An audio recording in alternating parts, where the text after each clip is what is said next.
Dapatkan welcome bonus sebanyak $170 selepas mendaftar di Huobi dan anda boleh mula membeli kripto kegemaran anda. Cubalah sekarang di Huobi Global. Dan Assalamualaikum, salam kripto. Okey, so harga Bitcoin sekarang berada di paras 20,000. Ramai yang panik, ramai yang marah, ramai yang terpaksa jual kripto ataupun Bitcoin mereka. Okey. Dan kali ini bila market jatuh, bukan retail je yang kena, tapi big institution pun kena juga. Okey. So, video hari ini saya nak bincangkan tentang apa yang Bitcoin miners tengah buat. Sebab miners pun mereka terkesan, dan adakah ini waktu yang sesuai untuk kita beli Bitcoin, sebab ada satu indikator yang kita boleh gunakan yang bersangkut paut dengan miners. Okey. Dan lagi satu juga saya nak cerita sikitlah tentang ETF, Bitcoin ETF, dan apa yang kerajaan US sedang buat sekarang ni. Okey. So macam kita tahu, apa pergerakan market yang berlaku sekarang ni, dia ikut makroekonomi. Okey, dan makroekonomi ni banyak digerakkan oleh kerajaan US. Okey, so kita terus pergi kepada carta Bitcoin kita. Okey, so okay, ini saya just share lah indikator yang saya guna ni kan. So kalau yang hijau ni usually is a buy, tapi dia tak semestinya betul. Dia suruh buy sebab ni apa, sebab ada sell off yang banyak, tapi dia taklah naik sangat. Tapi lepas tu dia suruh buy dekat sini lah, sama dekat harga ni. Now nampaknya macam dia mungkin akan buat reversal ke atas, tapi mungkin tak banyak lah. Okay, so ini on the daily chart. Sebab sekarang ni strategi yang saya guna adalah bukan swing trading, dia lebih kepada day trade, day trading. Kalau nak swing trading sekarang ni, saya mungkin akan tunggu harga Bitcoin jatuh 10,000 baru sedap nak buat swing trading. So kalau kita buat scalping dan sebagainya, usually saya go by 15 minit ataupun 1 hour. Sebab dekat 1 hour pun kadang-kadang kita boleh dapat, okay, ni dia suruh saya beli, and then saya pun beli, then dia memang naik lah. Okay, so ini adalah pergerakan yang saya nampak sekarang ni Bitcoin dengan keadaan semasa, especially dengan isu Luna dulu, dia drop dengan banyak. Lepas tu dengan Celsius, Celsius pun sekarang ni dalam masalah, hampir kena liquidate dan sebagainya. Dia turun juga. Dan bila ada pengumuman kadar interest daripada bank negara US pun akan dia memberikan kesan jugalah. So sekarang ni kita kena tengok 20,000 ni adalah satu support level ataupun resistance level, satu support level yang kuat. Sebab dulu 20,000 ni adalah satu resistance level yang kuat. So memang banyak volume akan berada di price range 19 ke 20,000. Okay, so kalau kita tengok ni, ini kalau saya gunakan, saya campur few indicator dalam satu ni, which is Bollinger Band pun ada, dan juga moving average pun ada juga. So apa yang saya dapat simpulkan ni, kalau tengok dekat hourly chart, yang warna ungu ni 200 moving average lah. So seolah-olah dia takkan boleh break 200 moving average. So ini adalah antara indikator yang bagi saya, kalau dia break 200 moving average, then mungkin kita boleh bullish sedikit lah. Mungkin kalau dia break yang ni 200 moving average, which is around harga 21k, maybe dia boleh pergi ke 26k. Maybe dia boleh pergi dekat 26k, and then kita tengoklah dia akan lose support ke, ataupun dia boleh pergi balik dekat 30k. Tapi based on apa yang berlaku ni, dia naik sampai 21k, dia touch 200 moving average, dia jatuh balik. Okay, all this while dia nak break yang 50 moving average pun payah. Merah ni 50 moving average, yang nak break yang ni pun dia payah. Dia break sekejap, dia jatuh. Once dia dah start break atas 50 moving average, then waktu yang sedap lah nak masuk.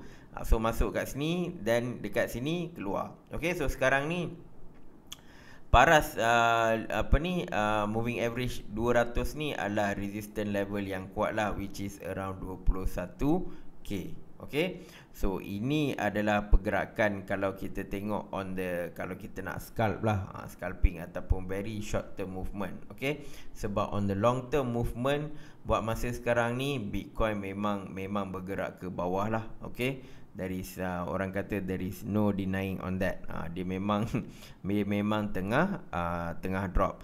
Okay, tapi good news adalah kita mungkin boleh dapatkan satu support level yang kuat lah dekat 20k. Okay, kalau 20k ni pecah, next support level adalah most likely adalah 10k. 10k lah sampai sini. Okay, sebab sini banyak pergerakan berlaku dulu kat kawasan ni. Kalau kita tengok support level semua ni kan memang kuat dekat 10k. Okay, selain 10k adalah of course 20k. So kalau dia break 20k ke bawah, then most likely dia akan pergi dekat sampai 10 ke 12k lah. Okay, kalau dia break. So that's why saya kata 20 ke 17k ni adalah satu support level yang kuat lah. Okay, 20 ke 18k. So persoalan sekarang ni, adakah dia boleh jatuh lagi? Kalau jatuh, dia boleh jatuh ke 10k, ataupun ini adalah bottom dan dia boleh naik kembali. Okay, so untuk tu antara indikator yang kita boleh gunakan adalah apakah aktiviti Bitcoin miner. Sebab kita tahu seller adalah selain big whales ataupun big institution ataupun market manipulator, another seller bila kita tengok on the seller side untuk Bitcoin adalah Bitcoin miners. Okay, selalunya mereka akan hasilkan Bitcoin, antara dia hold ataupun dia jual. Okay, cuma dalam keadaan sekarang ni, kalau saya buka saya tunjukkan. Okay, ni so dalam keadaan sekarang ni, miners ni, satu dia jual sebab dia memang nak buat profit. Satu lagi dia jual sebab terpaksa jual untuk menampung kos. Okay, sebab kita kena faham miners ni sejak tahun lepas banyak cabaran dan dugaan lah. Okay, so macam dengan kerajaan China tiba-tiba sekat, jadi mereka terpaksa keluar daripada China dan juga set up operation dekat tempat lain. So kos untuk dia pindah dari China ke tempat lain kan, dia agak tinggi kos dia sebab nak set up balik semua kan. So dia perlu dapatkan balik modal lah. Dia kena pusing balik modal dia kan, at least untuk kalau tak rugi pun dia break even. Okay, so dalam konteks ni, bila harga Bitcoin tak naik, okay, dan dia jatuh lagi bawah sebab dulu zaman China ban pun Bitcoin dekat 30k. Okay, so sekarang ni dia dekat 20k. So miners nak tak nak dia terpaksa jual, bukan untuk buat profit pun, tetapi untuk menanggung kos operasi untuk mining Bitcoin. Ini miners yang besar-besar lah. Okay, so kalau kita tengok dekat carta ni tuan-tuan dan puan, saya tunjuk dekat belah atas ni lah. Ini carta ni adalah kita panggil production cost. Okay, yang kawasan ni adalah Bitcoin production cost. Okay, so Bitcoin production cost ni maksudnya kalau dia berada dekat dalam ni, maksudnya miners ni berada dalam keadaan rugi lah. Okay, maksudnya cost tu lebih tinggi daripada untung. Okay, so sepanjang bull run ni memang dari tahun lepas lah, dari tahun 2020 ni memang miners buat duit. Dia buat duit yang banyak. Okay, dia buat duit yang banyak dan dia tak ada keperluan untuk menjual. Okay, so tapi sekarang ni dia memang terpaksa jual sebab ni semua memang kos untuk menghasilkan Bitcoin tu lebih tinggi daripada revenue Bitcoin. Okay, so sebelum ni pun pernah berlaku juga somewhere in 2020. Ini lepas yang Corona Dam, zaman Corona Dam, miners terpaksa jual, tapi tak seteruk sekarang tuan-tuan dan puan, tak seteruk sekarang. Okay, sebab dia hanya berada di level atas je, dia tak pergi sampai bawah ni. Sampai bawah ni dia tak pergi. So sama juga ini tahun bila ni? Tahun 2018. Tahun 2018 waktu kemuncak bear season, kemuncak sebab apa? Bitcoin lama trade dekat 6,000, tiba-tiba dia drop dekat 3,000 ke 4,000. So miners rugi. Kos untuk menghasilkan Bitcoin tu lebih tinggi daripada kos untuk diorang jual, daripada untung bila diorang jual Bitcoin. Okay, so bila kita tengok dekat sini, one of the thing yang kita nampak adalah bila miners start jual secara besar-besaran kan, itu adalah a good indicator untuk kita start beli.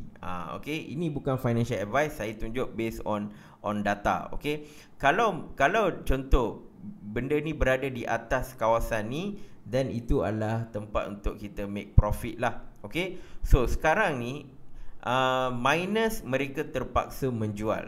So waktu-waktu ni, waktu zaman miners jual ni, siapa beli? Contoh pada harga 4 ke 3K, 3 ke 4K memang untung banyak.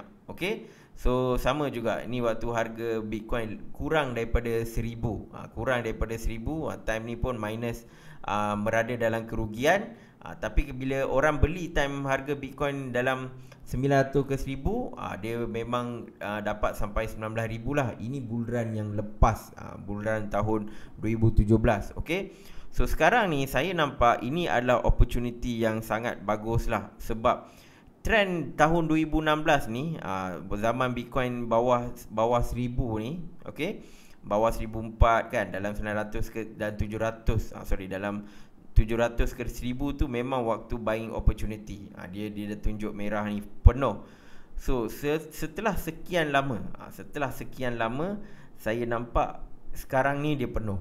Sekarang ni dia penuh. So miners memang sedang menjual. Ini untuk production cost. Yang belah bawah ni tuan-tuan dan puan, adalah bila mana ini adalah hash rate. Ini adalah Bitcoin hash rate. Ini adalah antara satu lagi indikator yang orang gunakan untuk tengok miners jual ataupun tak. Kalau warna hijau, ini adalah bila miners berada dalam untung lah, miners untung.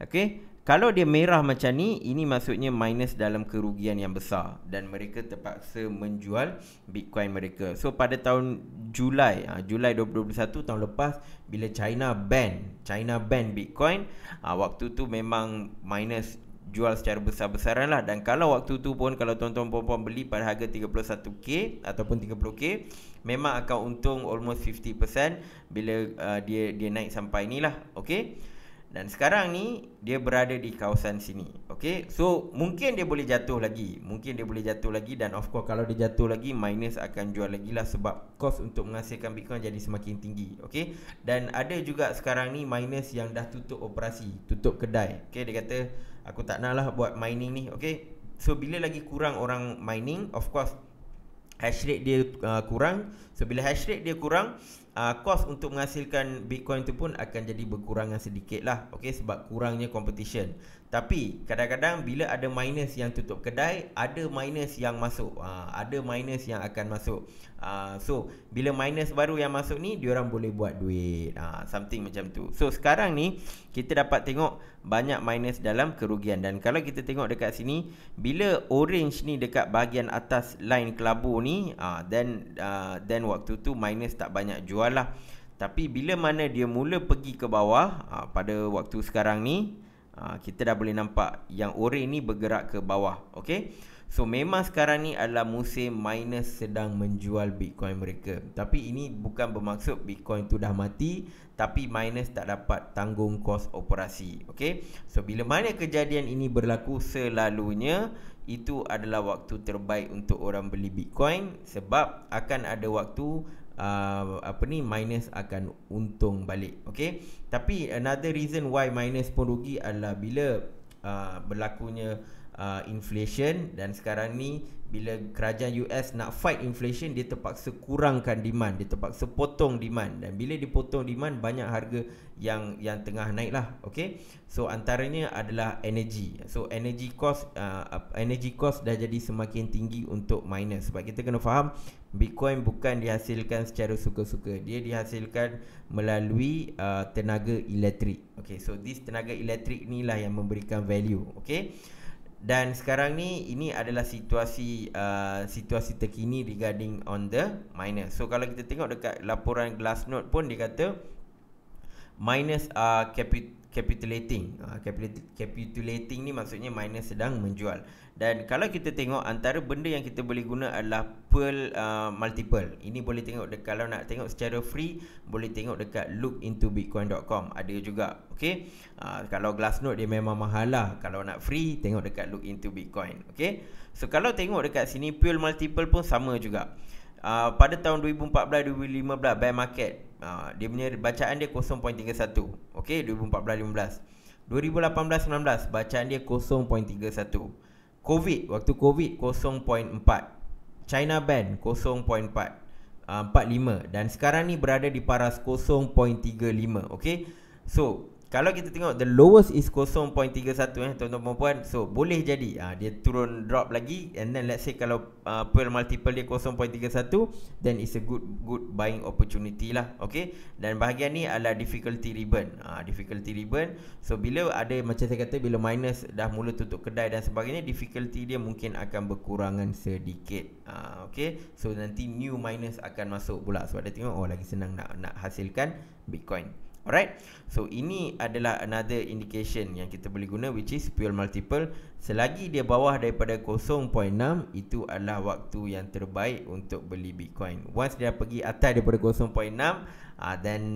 then tidak begitu baik lah. Okay, still boleh beli kalau nak buat trading apa semua, tak ada masalah. Tapi if you're looking to long term hodling, then kadang-kadang kita nak buy the dip. Orang kata buy the dip kan. Ini antara on-chain data yang kita boleh gunakan. Okay, so apa yang saya share ni just on the minus punya side. This is on the supply punya side. Sebab saya tahu sekarang ni ekonomi ni kejap, kadang-kadang dia jatuh, kadang-kadang dia naik. Okay, recession, kadang-kadang ada waktu recession, ada waktu yang bagus. Okay, so benda ni adalah lumrah. Sejak tahun, senang cerita, sejak Perang Dunia Kedua akan ada zaman ekonomi naik, ada zaman ekonomi turun. Okay, so sudah tentu sekarang ni adalah waktu zaman ekonomi turun. Lepas Covid, lepas tu bila US duduk print duit dan sebagainya, naikkan inflation dan sebagainya, sekarang dia nak turunkan inflation, dia nak potong demand dan sebagainya. So ini adalah waktu kemungkinan besar akan berlaku recession, kita faham.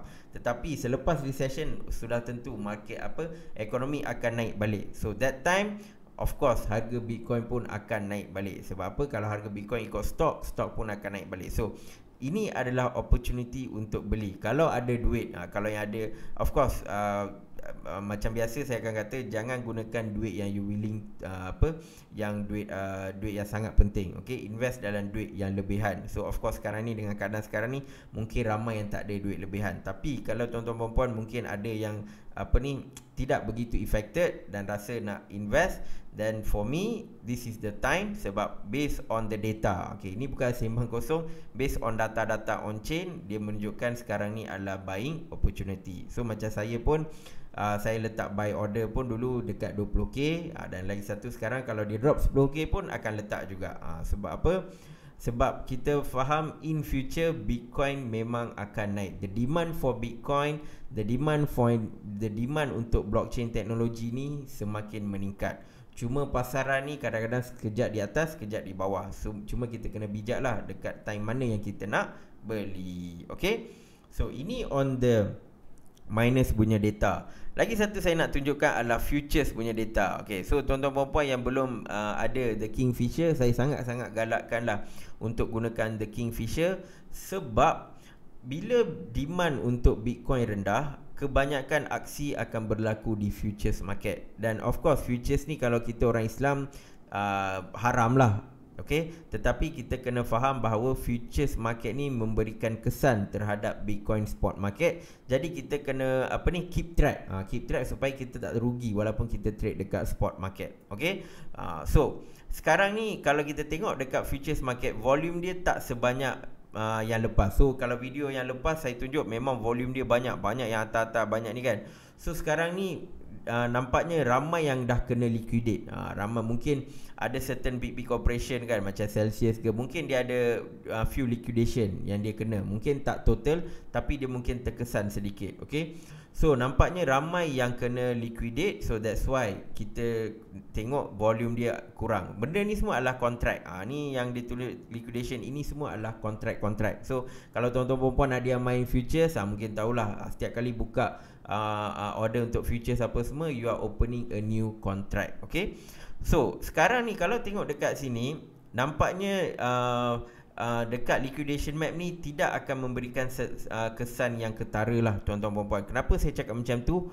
Volume tak banyak. Okay, so memang kawasan ni ada volume. Kalau untuk pengetahuan, kawasan dari 19 ke 15k ni memang ada volume. Okay, tetapi kekuatan volume tu tidak begitu kuat lah.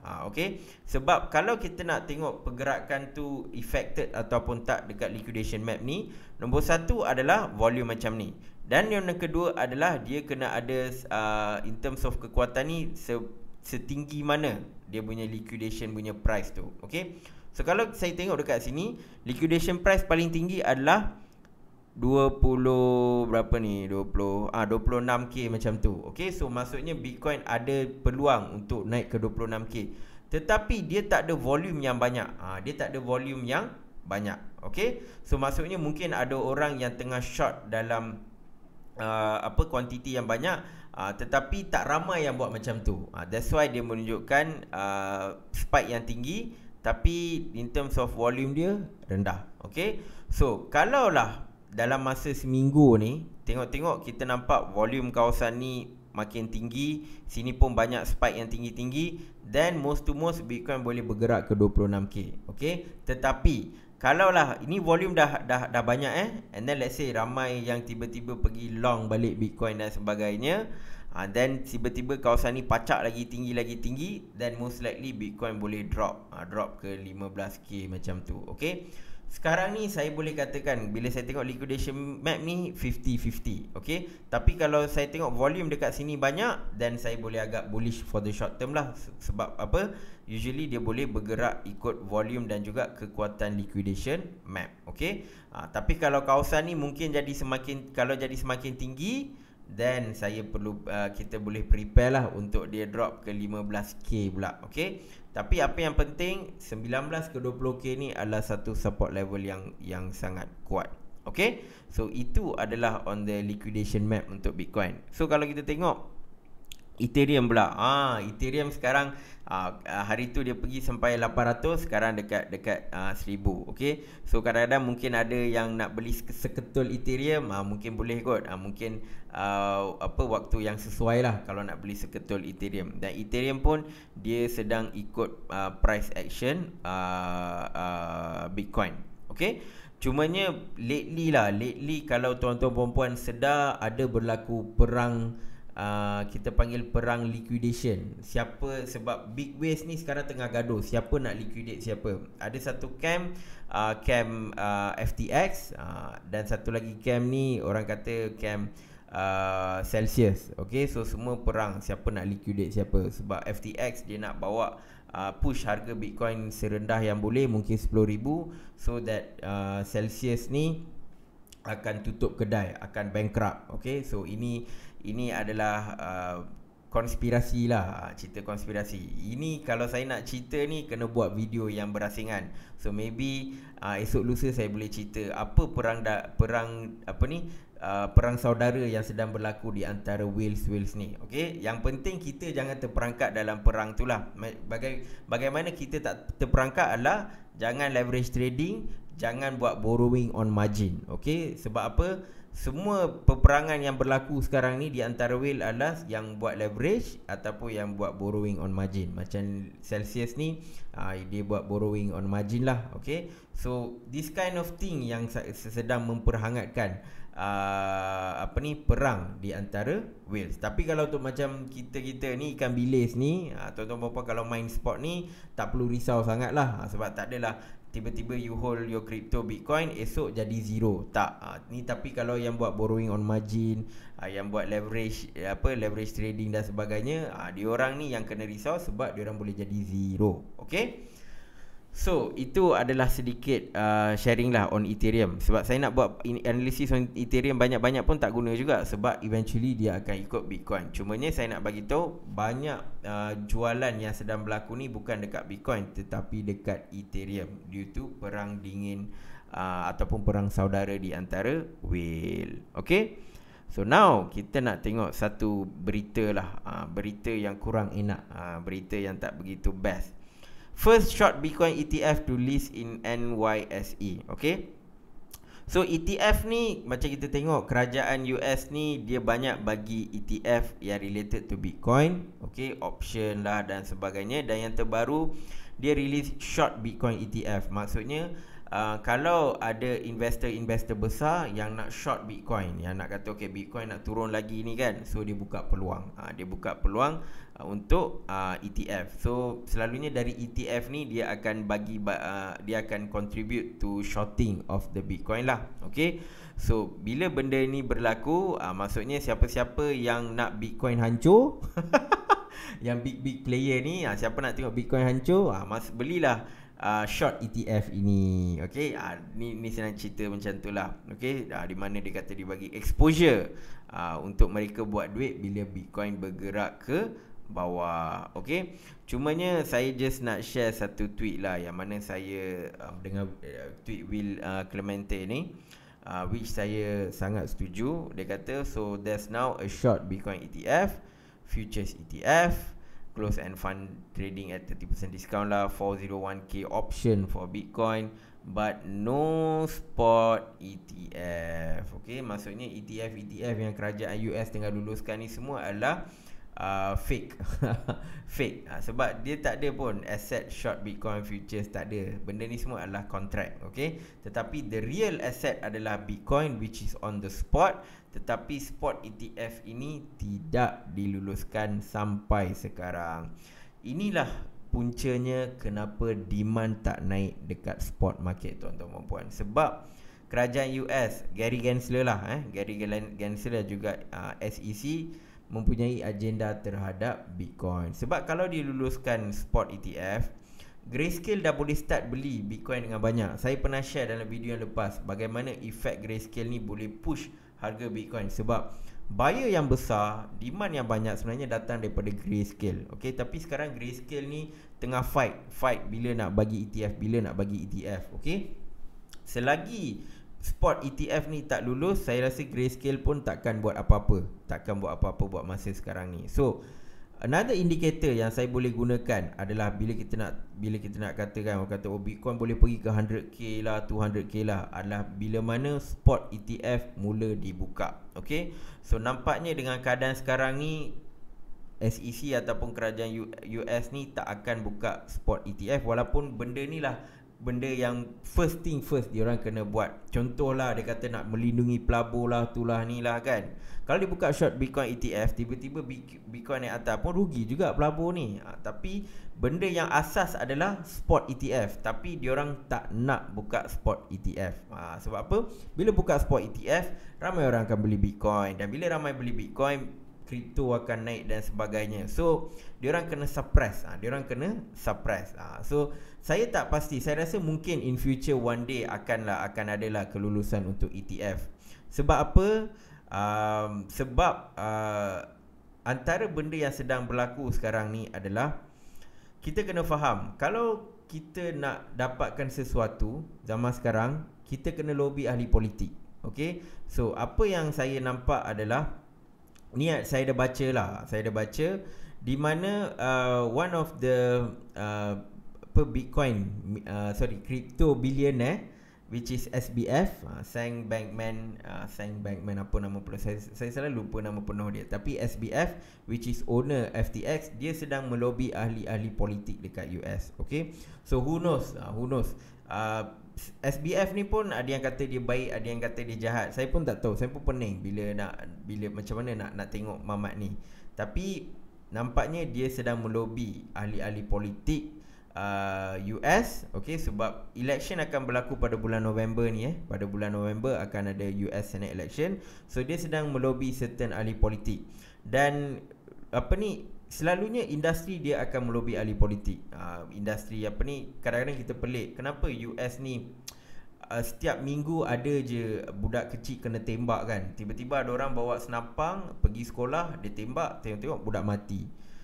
Ramai kata, kenapa tak ban senjata, kenapa tak ban senjata? Macam mana nak ban bila industri senjata ataupun industri militeri ni sedang melobi ahli politik? Sebab ahli politik ni pembuat dasar. So selain selain industri militeri dan sebagainya, antara pelobi besar dia adalah industri pharmaceutical. So saya difahamkan artikel ni mungkin next video saya akan share lah, ataupun saya akan share dekat TikTok. So tuan-tuan perempuan kena follow TikTok, sebab kadang-kadang benda yang kecil-kecil ni saya akan share dekat TikTok. Sebab saya pun tak ingat nak share dalam video ni. Okay, tapi apa yang saya boleh katakan, antara pelobi terbesar, industri yang boleh dikategorikan sebagai pelobi terbesar untuk next election US adalah industri kripto. Okay, So tuan-tuan puan boleh Google sendirilah, okey. Tapi mungkin saya akan share dalam TikTok artikel tu, okey. So that's why saya rasa eventually spot ETF mungkin berlaku. Eventually mungkin kita akan tengok kerajaan US tiba-tiba sangat membantu industri kripto dan sebagainya, okey, sebab fulus.